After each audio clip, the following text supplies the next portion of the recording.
ನಮಸ್ತೆ ಎಲ್ಲರಿಗೂ Kerala style France ಕರಿ ಮಾಡೋಣ ಬನ್ನಿ. ಒಂದು ಪಾತ್ರೆಗೆ ತೆಂಗಿನಕಾಯಿ ಎಣ್ಣೆ ಹಾಕ್ಕೊಳ್ತಾ ಇದ್ದೀನಿ, ಹಸಿರು ಮೆಣಸಿನ್ಕಾಯಿ, ಹಸಿ ಶುಂಠಿ, ಬೆಳ್ಳುಳ್ಳಿ, ಕರಿಬೇವು ಹಾಕ್ಕೊಂಡು ಸಾಲ್ಟ್ ಮಾಡ್ಕೊಳ್ತಾ ಇದ್ದೀನಿ. ಅದ್ರ ಜೊತೆಗೆ ಚಿಕ್ಕ ಈರುಳ್ಳಿ ತೊಗೊಂಡಿದ್ದೀನಿ, ಸಣ್ಣ ಈರುಳ್ಳಿ ಅಂತಲೂ ಹೇಳ್ತಾರೆ. ಇದನ್ನ ಹಾಕ್ಕೊಂಡು ಸಾಲ್ಟ್ ಮಾಡ್ಕೊಳ್ತಾ ಇದ್ದೀನಿ.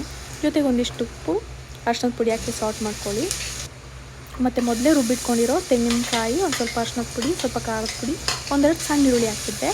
ಸೊ ಅದನ್ನ ಹಾಕ್ಕೊಂಡು ಸ್ವಲ್ಪ ಒಂಚೂರು ಅದ್ರದ್ದು ಹಸಿ ಸ್ಮೆಲ್ ಹೋಗೋ ಗಂಟನೂ ವೆಯ್ಟ್ ಮಾಡಿ ಸ್ವಲ್ಪ ಸಾಲ್ಟ್ ಮಾಡಿ, ಅದಾದಮೇಲೆ ಮಾವಿನಕಾಯಿ ಸೇರಿಸ್ಕೊಳ್ತಾ ಇದ್ದೀನಿ. ಯಾಕಂದರೆ ಸ್ವಲ್ಪ ಹುಳಿ ಇದ್ದರೆ ಚೆಂದ ಇರುತ್ತೆ ಸಾರು ಅಂತ.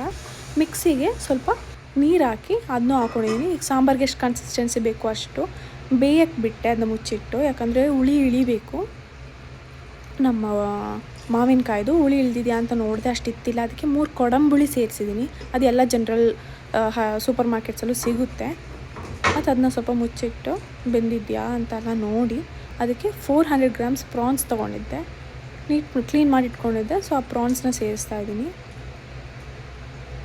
ಇದನ್ನ ಸೇರಿಸಿ ಸ್ವಲ್ಪ ತಿರುಗಿಸಿ ಮುಚ್ಚಿಡ್ತೀನಿ. ಯಾಕಂದರೆ ಅದು ಚೆನ್ನಾಗಿ ಬೇಯಬೇಕು. ಪ್ರಾನ್ಸ್ ಏನು ಅಷ್ಟೊಂದು ಬೇಯೋದು ಬೇಡ, ಒಂದು 15 ಮಿನಿಟ್ಸ್ ಸಾಕು, ಚೆನ್ನಾಗಿ ಬೆಂದೋಗುತ್ತೆ. ಸೊ ಇವಾಗ ಆಲ್ರೆಡಿ ಬೆಂದಿದೆ. ಸೊ ಎಲ್ಲ ತಿರುಗಿಸ್ಕೊಂಡು ಟೇಸ್ಟ್ ನೋಡಿದೆ, ಸಕ್ಕತ್ತಾಗಿ ಬಂದಿದೆ. ಸೊ ಎಲ್ಲರೂ ಮನೇಲಿ ಟ್ರೈ ಮಾಡಿ. Thank you.